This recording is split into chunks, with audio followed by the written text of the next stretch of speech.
And that's where we're going now, Brands Hatch, because for the next hour exactly, the drivers are having their final practice for the race tomorrow, and all eyes, of course, will be on Nigel Mansell to see if he can claim pole position. Anyway, we go live down to Brands now, and Murray Walker. Thank you, Des. It's excellent weather here at Brands for that vital last 60 minutes of practice for tomorrow's British Grand Prix. The 60 minutes that will decide the starting grid and who acquires and occupies that much coveted pole position. Massive crowd. In fact, I reckon there are more people here at Brands Hatch for this last day of practice than there were at the French Grand Prix last Sunday. And that gives you some indication of the enormous enthusiasm of Britain and the British for Grand Prix racing. The circuit is in absolutely superb condition. We have had the last 1.5 hours of setting up practice, and this is what they have come to see. The man of the meeting, Nigel Mansell, who has gone out good and early and is really smoking round now on what I expect to be an improvement on his third fastest time in yesterday's qualifying of 1:08.818 seconds, and that's a speed of 136 miles an hour. Let's take you round the lap. Nigel has just cleared Druids. He's going into Graham Hill Bend and takes that at about 155 miles an hour. Up the Cooper Straight, very short, which he has just completed, into Surtees Bend, and he's slowed down quite noticeably. But he's into Pilgrim's Drop now, which at normal racing speeds is, believe it or not, about 185 miles an hour. Building up speed for the approach to Hawthorne Bend, which he's just cleared. That's about 195 miles an hour. Now he goes through Westfield, the right-hander, fifth gear, into Dingle Dell at about 175 miles an hour. Round the right-hander at Dingle Dell corner, down to Stirling's Bend, third gear, about 130. Building up speed now, fourth gear, fifth gear, up into Clearways at 160 miles an hour, coming through. Now he's well outside the time. Now he's giving it a gun, and Nigel Mansell is going for it. His target is Nelson Piquet's fastest time yesterday, his teammate, 1:07.69 seconds, and there's a problem for him, which is going to face people all through this qualifying session, trying to find a clear lap. Because if people are out on the circuit, building up to racing speed or slowing down from racing speed, and they get in the way, even a minor manoeuvre to round them can cost that vital 100th of a second, which can make the difference between pole position and not being there. There's the digital readout of his time so far.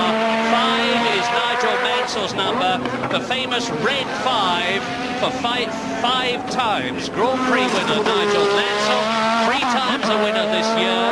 I remind you that the target that he's going for is 67.69 seconds, a quite incredible speed. I'm watching the readout now, which has yet to come up. Well, there we are, 67.39. Nigel Mansell, at the present moment, is in pole position on his first set of tyres. That's what people have come to see, and they've seen it.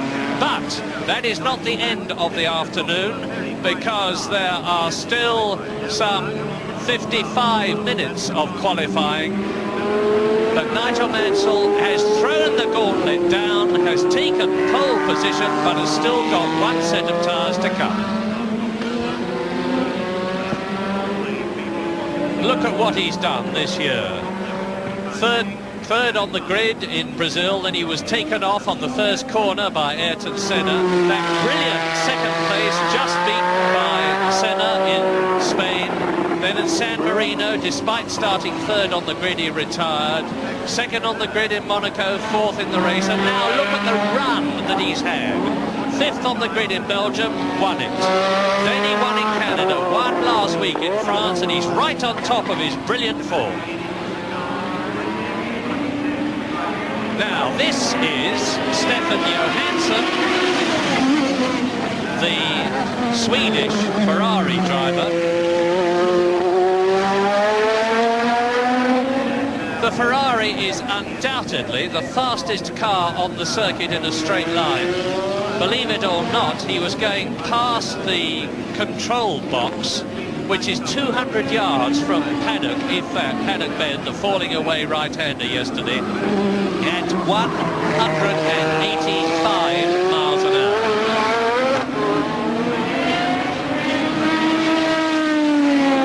Mansell has been out. There is his teammate, double world champion Nelson Piquet. They're taking off now the heated elements that surround the tyres before they go out to build the tread compound and the tyre carcass up to race temperature, or as near as they can to get to it.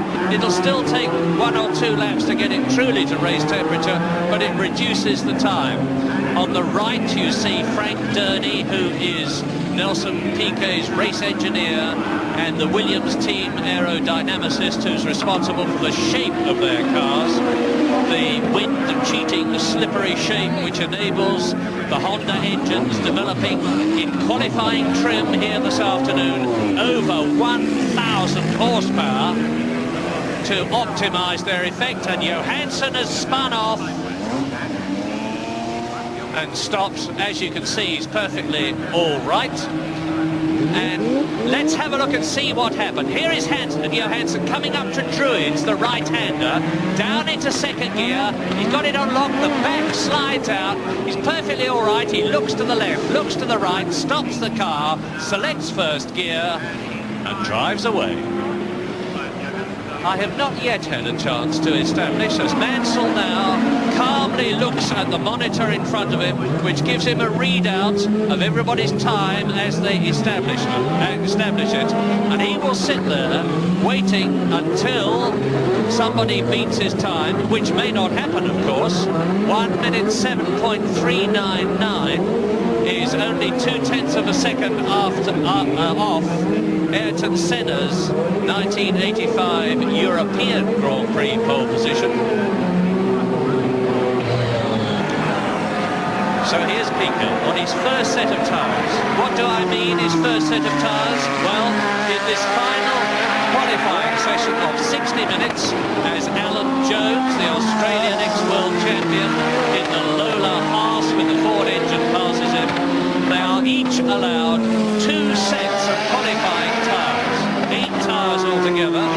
Those tyres are marked with the car's race number and are checked at the end of the pit lane before they go out. And since a set of tyres can very easily wear out in 3 laps, that's 2.61 miles each lap, and only give their best for 1 lap, you'll realise how critical getting their timing right is. Nelson Piquet still touring round by his immaculate and demanding standards, building up now to qualifying time speed, and I forecast that he will go for it at the end of this lap. And what the it is that he is going for is his teammate Nigel Mansell's pole position time of 1 minute 7.399. Nelson Piquet there has achieved more pole positions in his racing career than any other current Grand Prix driver. 19 pole positions out of the 180 Grand Prix that he has driven.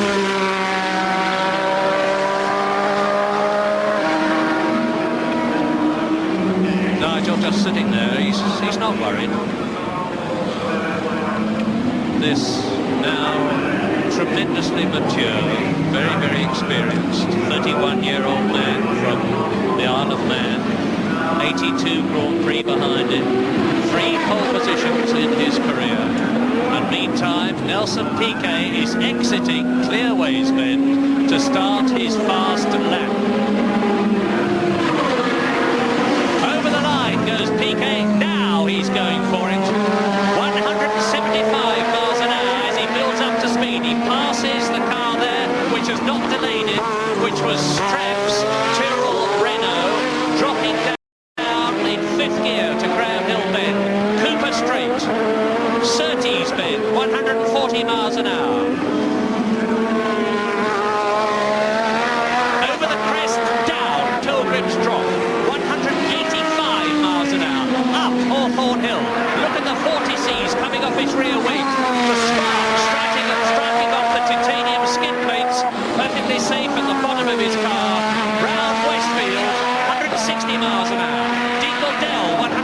miles an hour. Dingle Corner, third gear, 130. Sterling's under the bridge, down into Clearways, fifth gear, 160 miles an hour. There's a car in front of him which he will clear, and this is a very, very quick one indeed, and according to my timing, it's 1:07.04, and if that is right or near it, it's PK for pole.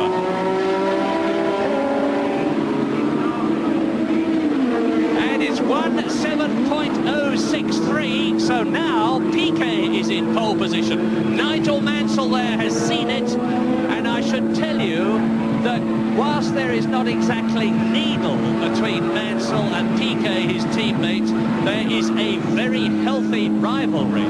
Nelson Piquet joined the Williams team this year after 7 years with Brabham for an alleged fee of $3.3 million. And Nigel Mansell, well paid as he is, doesn't get that. And Piquet naturally expected to be number one. Piquet has won one Grand Prix this year. That man, Nigel Mansell, has won 3 Grand Prix this year. And in the last 11 Grand Prix since Nigel Mansell won his first, the European Grand Prix here at Brands Hatch last year, Mansell has scored more points than anyone else. 56 points from Mansell, 46 points from Prost, 42 points from Ayrton Senna. And now, after 13 minutes of this 60-minute final qualifying session, the Williams cars, as you look at Keke Rosberg, the 1982 world champion in a Williams that was, is out of the grid, out on the circuit. And the order is Piquet in pole position, 1:07.063. Mansell, his teammate, is second. Gerhard Berger, the Austrian, in the Benetton BMW, with yesterday's time, is still in third position, but is now out on the circuit. Ayrton Senna is in fourth place on the grid. In fifth place is Keke Rosberg, the man you're looking at now, ahead of his teammate Alain Prost. There's Senna, the middle head.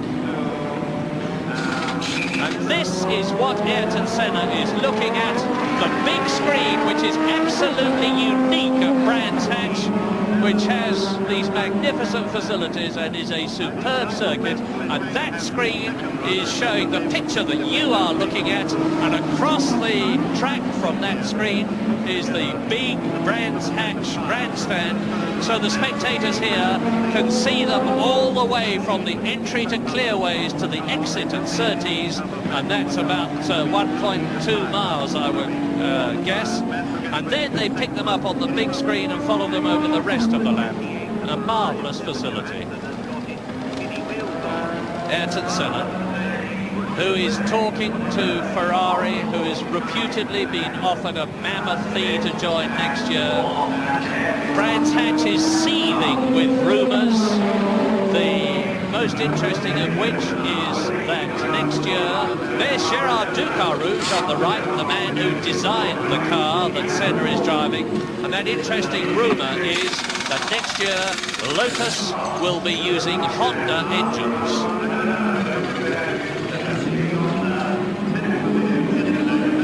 Well, a few moments ago, we were looking at a contented and relaxed Nigel Mansell in pole position. Now we are looking at a contented and relaxed Monte Carlo resident, Nelson Piquet, who is contemplating his 20th pole position. Will Michele Alboreto, 5 times a Grand Prix winner, be able to do anything about that? And I would very confidently say no.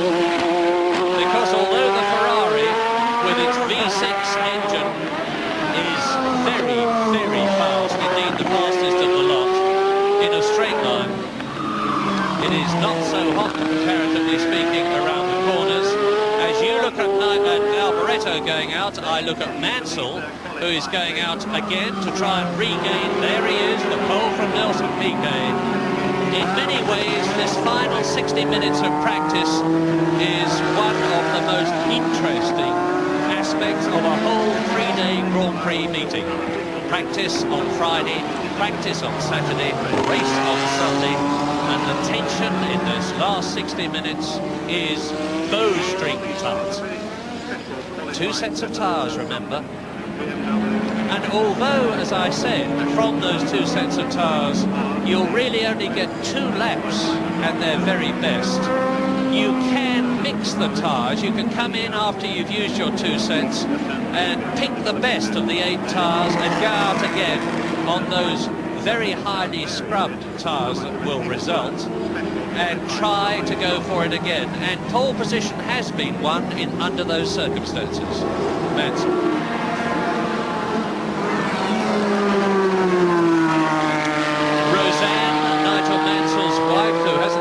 Much of him this year on his travels is over here watching her husband, 2 children, Chloe, his daughter, Leo, his son. I think in the Isle of Man. So Nigel, Durney sits with Piquet, Mansell building up his speed.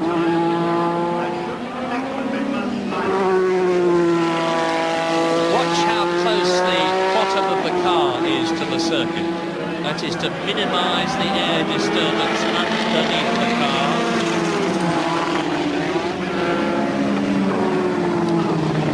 And they have the most colossal G-forces on them.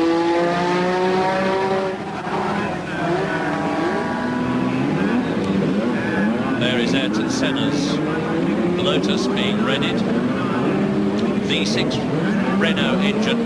That engine has been modified in an effort to provide Senna and his other Renault using colleagues eventually, although Senna has got the engine exclusively at the moment, with both more power and better fuel consumption. And there is a special qualifying engine as well.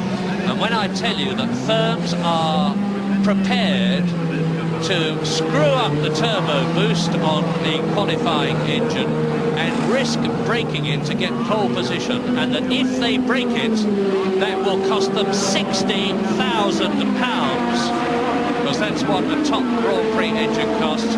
You can imagine how important the pole position on the starting grid is. Nigel Mansell exiting clearways, and he's got a clear track. Well, he's got an arrows in front of him, just exiting the pit lane, but it's not getting in Nigel Mansell's way as he goes round the right-hander. And now he is going for Nelson Piquet's pole position. Nigel Mansell, who is in second place on the grid. We face the prospect of Williams cars in first and second places on the grid at the present moment. And he's going slow now, of course, because he's just building up. He's getting his tyres organised, warmed up. Nelson Piquet's pole position, 1 minute 7.063, as the world champion Alain Prost in his McLaren gets ready to go out. Prost at the present moment is in 6th position on the grid, and he was about 2 seconds off Piquet's pole position time yesterday. Not entirely happy with the McLaren, because now, after 2 years of being Constructors' Champion, World Champion, John Barnard's magnificent McLaren design has finally met its equal in the Williams Honda. Nigel Mansell out on the track, Alain Prost 6th on the grid, getting ready to go out, and Michele Alboreto has got the problem of a fire, which will be a turbo fire, and contrast the efficiency of the marshalling and the firefighters here at Brands Hatch with the catastrophic shambles in the French Grand Prix last weekend, when Philippe Streff's car was allowed to burn merrily away when the fire tender came out, when the hose blew off the back of the tank, and a disgusted Michele Alboreto, who, to a lot of people's surprise, has re-signed for Ferrari for 1987, walks away from the car that he will not be competing in any further this afternoon. Because in order to put the fire out, they've had to well douse it in fire foam, and the car will have to be cleaned off. But there's a spare waiting for him when he gets back to the pits, and Nigel Mansell is going to arrive there a lot faster than Alboreto does, and he merely slides off there in masterly recovery, and he has gone off now. You see, I think Mansell there was unsighted and thrown out of his rhythm by the Zach speed there of Jonathan Palmer in front of him, and he's coming to the pits very sensibly because he went over the concrete rumble bars and he may well have damaged the under tray of the car. Well, that may well have destroyed Nigel Mansell's chance of getting pole position. He's obviously not at all happy, you can see by the way he's sitting in the car.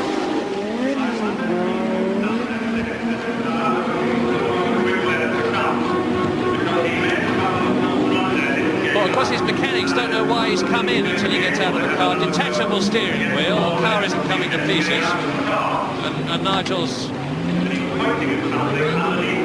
giving him a tap, telling him what's happened.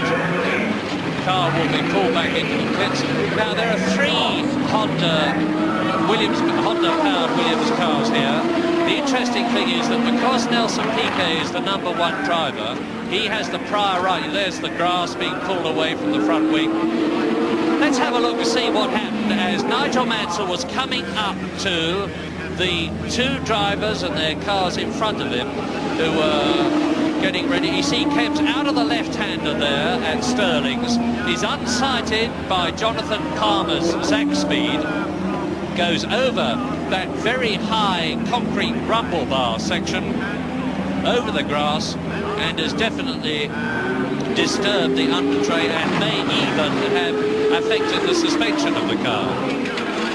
Alain Prost leaving the pit lane, going for an improvement on his 6th position.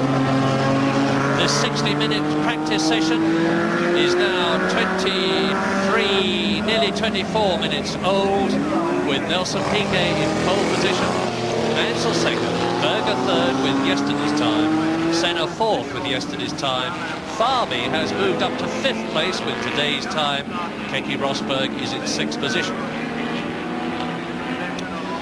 And here is the man, Ayrton Senna. In many ways the fastest driver in Grand Prix racing these days.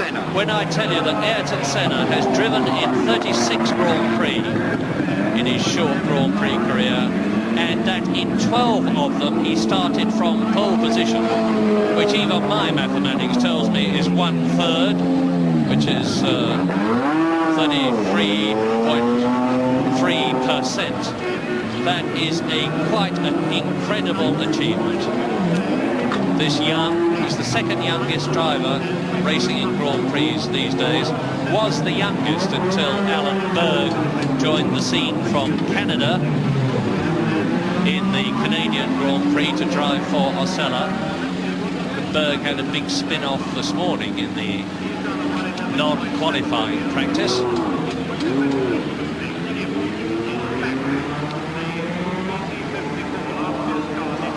Senna settling himself into his helmet. The mechanics have to tighten up the shoulder straps and the lap straps because the driver can't get them tight enough. Senna is just adjusting them on his shoulders. And there are crutch straps, thigh straps, waist straps, and the only thing that you can move when you're belted into the car are your legs, your arms and your head. The rest of you is absolutely immobile.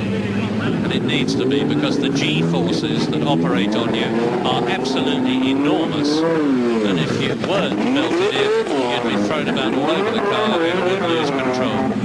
No wheels, you see, or tyres, because the tyres and wheels are still inside their heating blankets, waiting to be put on at the very last moment. The tyres will be qualifying tyres. The tyre manufacturers make 3 grades, or Goodyear do, which are the tyres that are being put on now, and you can see the heating blankets as Clive Hicks there puts them on. Those heating blankets will come off. The wheel nuts are being torqued up. That enormous spanner has got a load pre-setting on it so that the wheel nut is done up at the right tension and no more. The blanket's still on. The very last move now come up. Prost is away. We've still got no change as the world champion is down to 7th position on the grid now. And it's notable that the two Benetton BMWs are in great shape for tomorrow's British Grand Prix, because as a result of Theo Fabi improving dramatically on yesterday's 13th place to this afternoon's current 5th place, it means to say that both of them are in the top 5 of the starting grid for tomorrow's race at the moment. But there are still 33 minutes of practice to go, and the order is Piquet in pole position with a time faster than last year's European Grand Prix pole position set up by Ayrton Senna, who is just leaving the pits to go out with those heated wheels and tyres. But Prost is really getting ready to have a go for it. Now, his fastest lap yesterday and his fastest so far, 69.779 seconds into the right-hander and Cannon. Very bumpy on the outskirts, drops downhill. I remind you that the first lap when they go out is always a slow lap. Don't expect fireworks, literal or metaphorical, on the first lap, because they're just setting up the car, making sure that all is well. He passes out to Senna there, who's similarly on his slow build-up lap. And 31-year-old Alain Prost, who won the British Grand Prix in 1981 and 1985, will be going for his quick one on the next lap.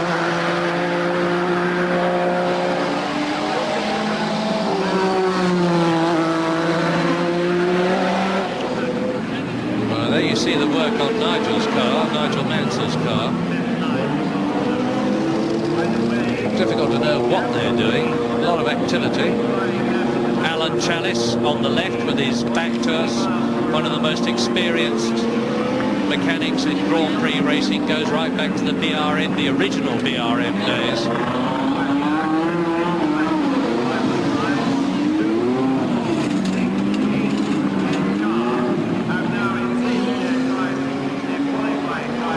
Nelson Piquet is on the circuit as well, as we watch Ayrton Senna, who is only in 4th position. I say only because that is an unusually low position for the brilliant Brazilian. Williams Honda, with Goodyear tyres, leads for tomorrow's grid at the moment, and we are roughly halfway through the session. Williams Honda second with Mansell. Benetton BMW with Berger, Lotus Renault with Senna 4th.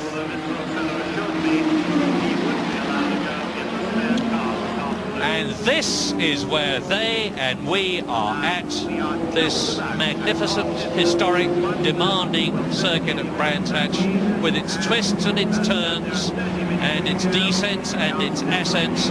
We look down from the Goodyear airship, and now we look at the Goodyear airship, giving us a unique view of Brands.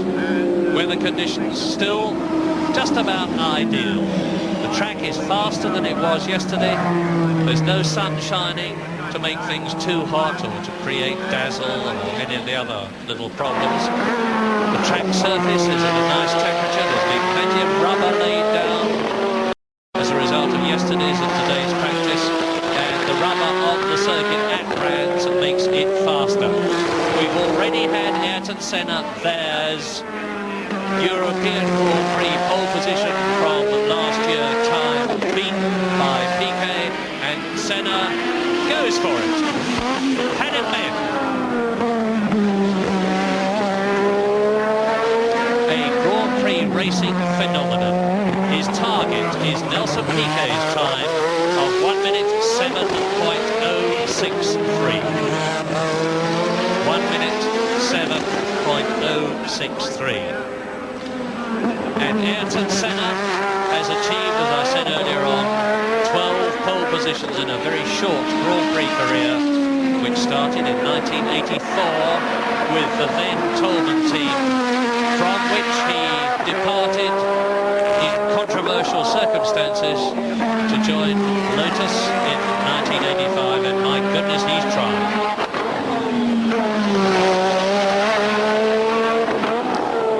The most intense man in Grand Prix racing. He's just going to avoid being balked by the car in front of him. And Senna, with an old head on his young shoulders, has an incredible gift of finding a clear lap. He's done it. 1 minute 7.55 according to my timing, and the official time is 1 minute 7.524, which means to say that he has not, I repeat, not beaten Piquet's pole position time of 1 minute 7.063. 1 minute 7.524, in fact, does not beat Mansell's time. And now Senna has been out twice, so he certainly either used both his sets of qualifying tires once, or one set twice. It's difficult without having somebody at every pit to know what the exact circumstances are, but he's going to be facing problems from now on. Well, there is the Lotus pit, and I should point out, incidentally, that Ayrton Senna is not the only chap that drives for Lotus. Johnny Dumfries drives for Lotus, and for the first time, this truly gifted Scotsman is driving at a Grand Prix circuit that he knows well from past experience, and it showed up superbly. He was 7th fastest in the non-qualifying 1.5 hours practice this morning. At one time yesterday, in the qualifying session, he was 5th, and he's finished up in 8th position on the grid. I'm expecting great things in future from Johnny Dumfries, and they could well start happening today and be continued tomorrow. There is the Lotus of Johnny Dumfries with his distinctive dark blue and cream helmet with the Scottish cross on the front of it and all around it. Extremely lively, friendly, good-humoured temperament. 28 years old, lives in Fakenham, and tomorrow will be his 8th Grand Prix. The Formula 3 and second in the European Championship in that category in 1984. And he created a bit of a sensation by last year being signed by Ferrari as their official tester. Not that he got very much experience, because he had very few drives, but it was nevertheless a signal honour for him. He drove in a few Formula 3000 races last year, but with very little success, through no fault of his own. And then he got this plum drive with Lotus as a result of Senna's obdurate refusal to accept Derek Warwick in the Lotus team, and Johnny Dumfries has grasped that opportunity with both hands. Senna in. And now what they do, you see the mechanics crouch around the wheels. What they are doing is taking tyre temperatures and pressures.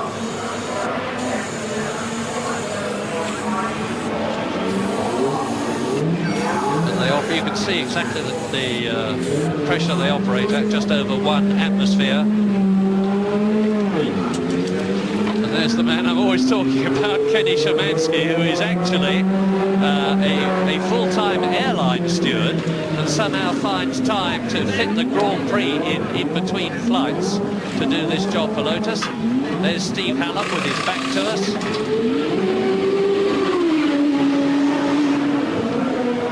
There's Steve in the yellow cap, who is Ayrton Senna's race engineer.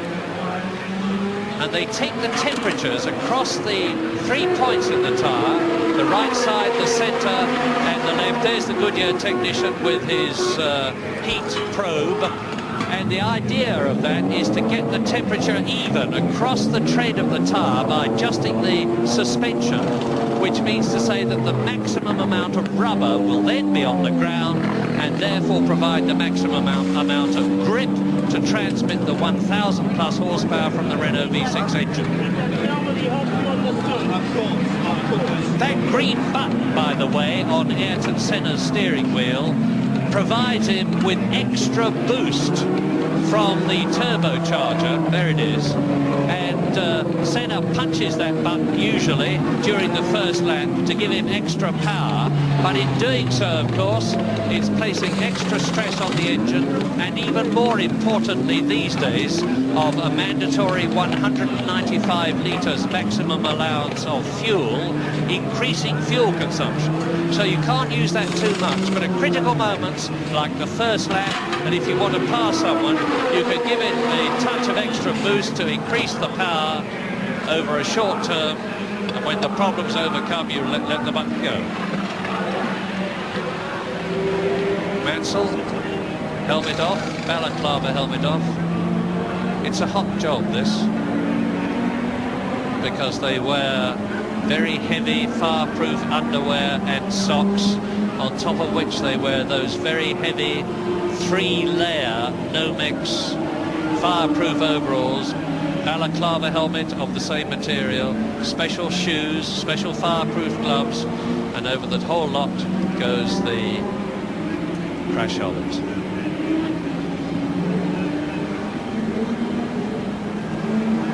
The incredible Nelson Piquet has, while I've been talking about Mansell, been out and has improved his time to something that's going to be very, very difficult to beat. There it is, 1 minute 6.961. Nelson Piquet in effect saying, in the nicest possible way, I am still the greatest. And there he is, 33 years old, Nelson Piquet, fourth last year. Here is Ayrton Senna, out of the car that you saw him in earlier on. He has two cars at his disposal and preferential rights to them in comparison with Johnny Dumfries, because Senna is the signed #1 driver, and very much so.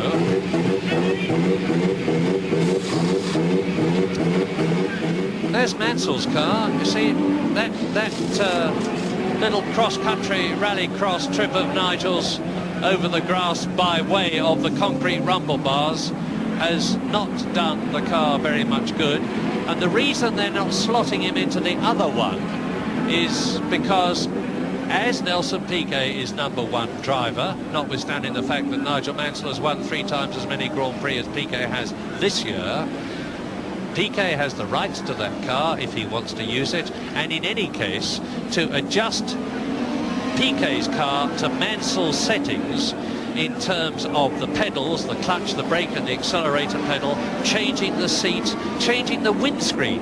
There's a tiny little vestigial windscreen on these Williams cars in front of the driver. Piquet has one that can hardly be seen, and Nigel Mansell's is bigger. Now there is Piquet's windscreen. You may say that's hardly a windscreen, but nevertheless aerodynamically it's just the right shape to lift the buffeting over. Sorry, that's Mansell's windscreen, I apologise. The Piquet's is even smaller than that. Mansell's is about a third to 50% bigger than Piquet's. And to make all these changes, change the windscreen, change the pedals, change the seat, takes a long time. There's Senna, second car, 60-minute session, 40 minutes has been completed, 2/3 of the second, final, vital qualifying session for tomorrow's British Grand Prix. 75 laps, 195.75 miles have been completed.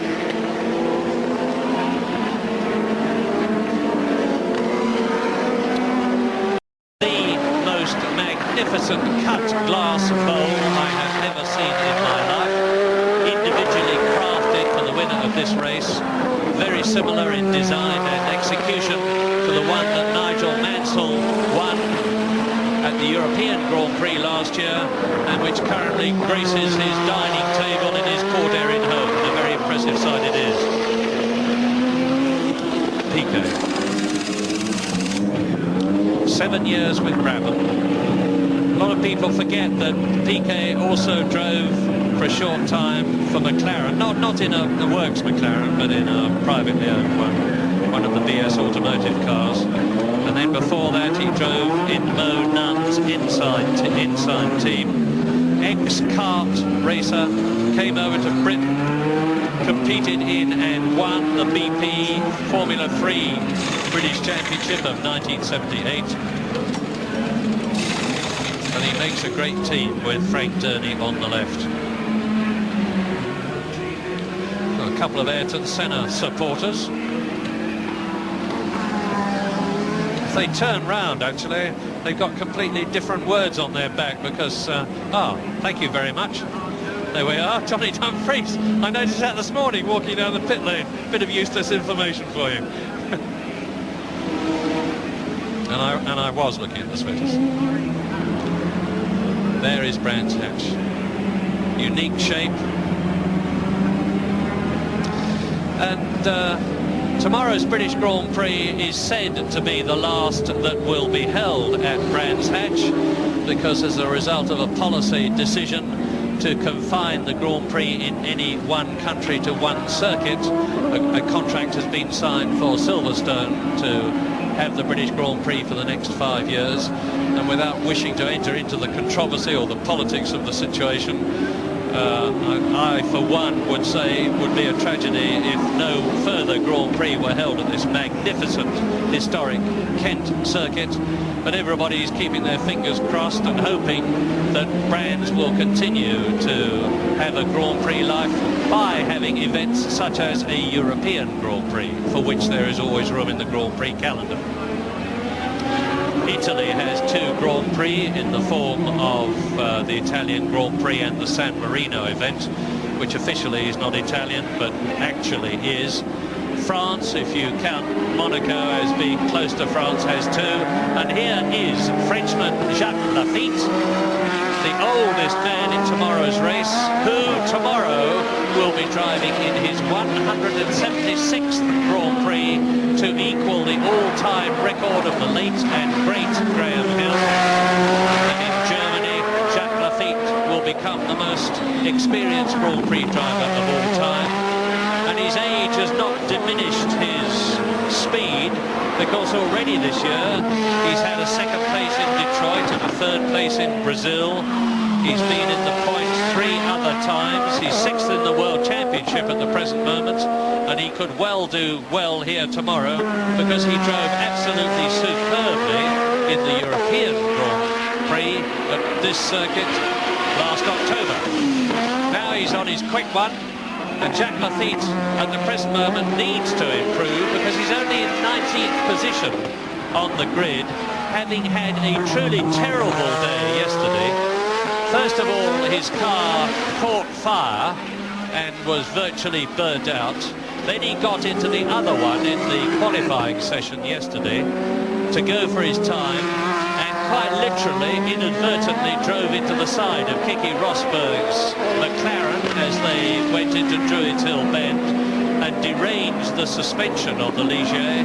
Result, a lot of very hard work for the French mechanics. That's Alain Prost, incidentally. And Jacques Lafitte is now going for a good grid time as we watch world champion Alain Prost.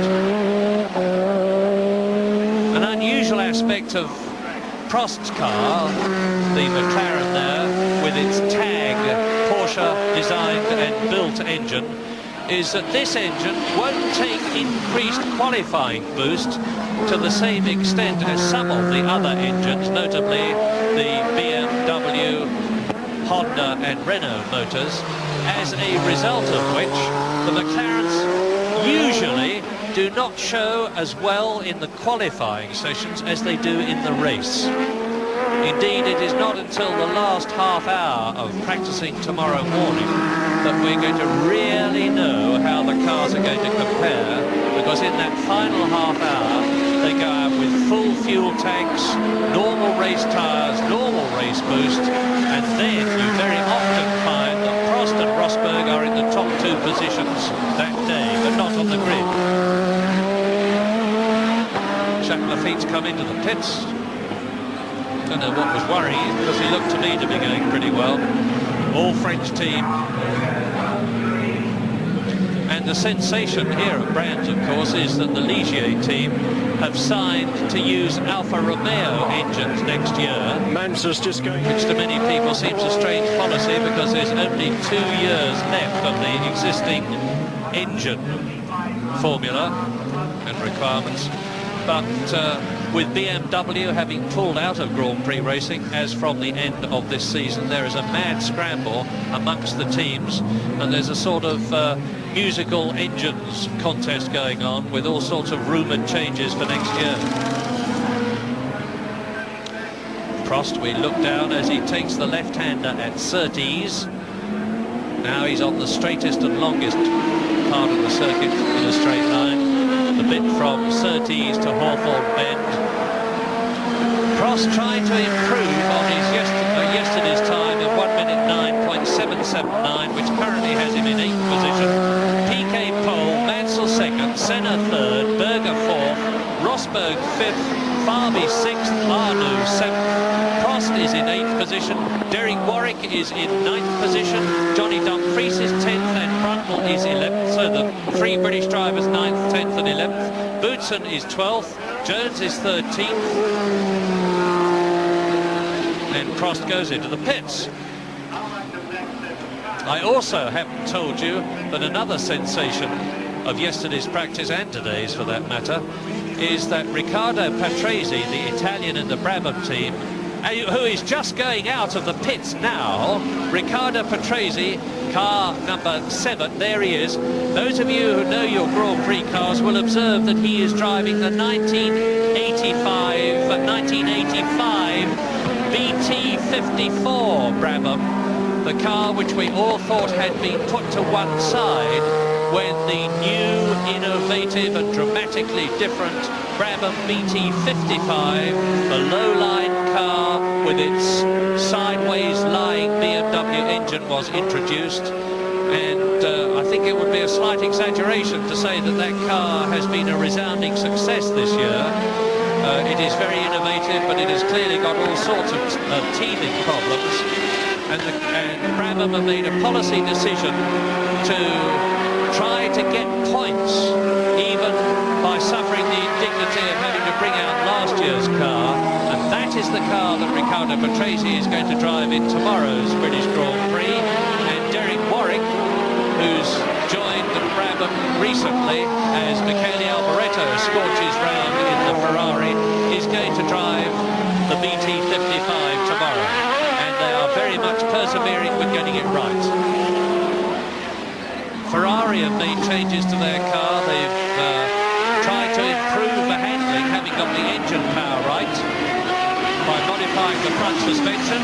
Michele Alboreto is way down on the grid at the present moment in only 16th place.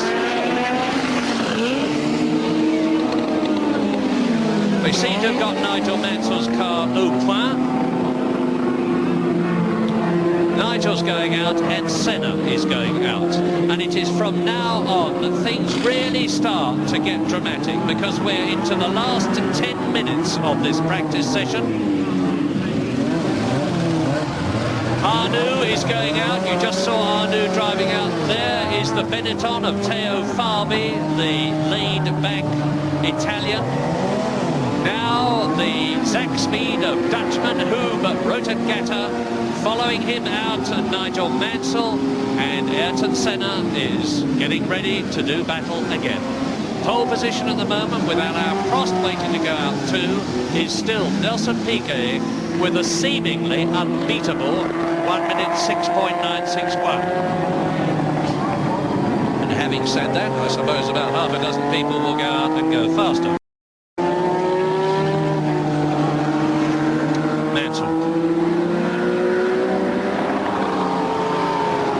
Car built in Didcot, Berkshire.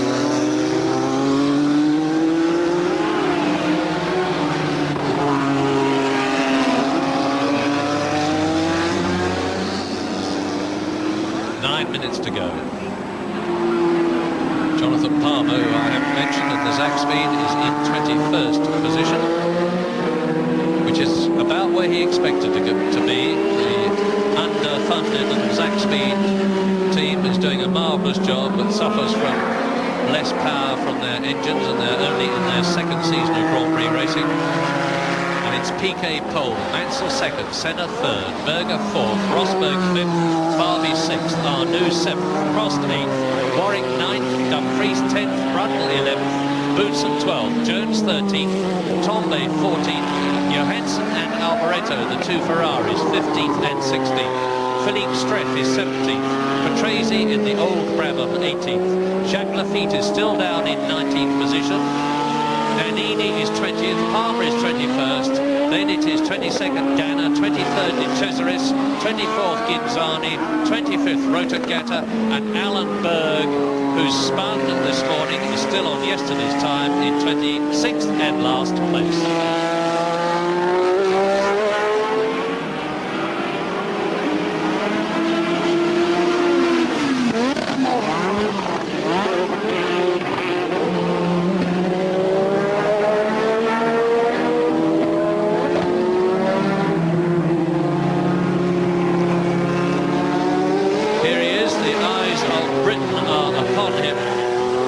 Coping with that media pressure extremely well.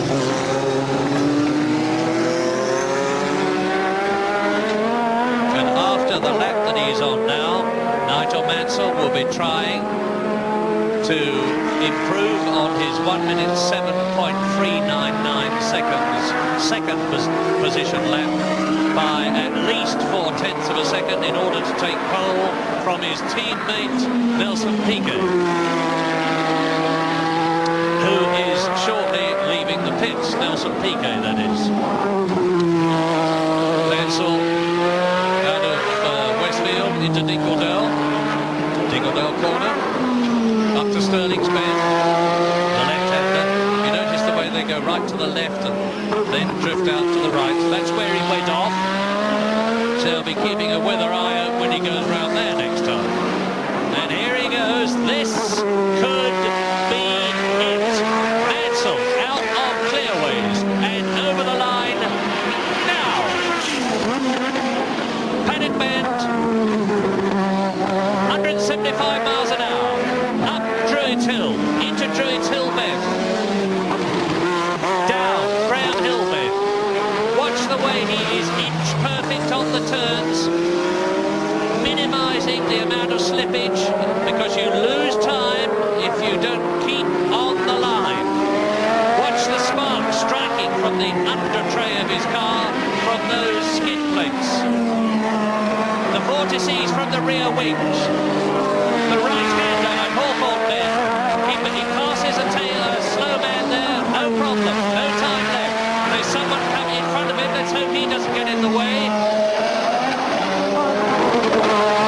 And everybody in the Williams pit is watching Nigel Mansell's progress, as are we. And here he goes, past his teammate Nelson Piquet. I don't think he's going to do it on this lap. He's coming up behind one of the Minardis, and according to my stopwatch, it's 1 minute 7.91, which is definitely too slow, but officially it's 1 minute 7.878, and Nigel Mansell is still therefore second on the grid, with Nelson Piquet in pole position, Senna third, Berger fourth, Rosberg fifth, and Prost sixth.